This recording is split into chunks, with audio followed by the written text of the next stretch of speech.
Okay, so I'm just inside the Corvette now and just going to start the car up to kind of show how everything works.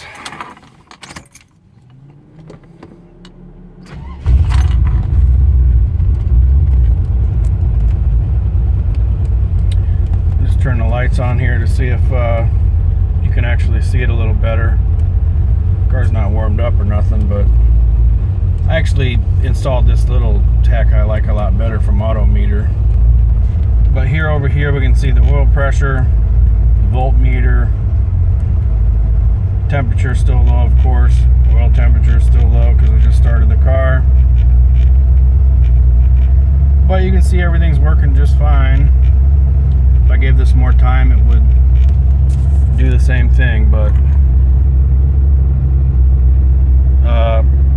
instrument cluster over here is still working. I use this GPS thing usually though, but thought maybe this would help to show. I don't have that unhooked because I unhooked this one from the original one that was kind of sucky. Yep, that's it.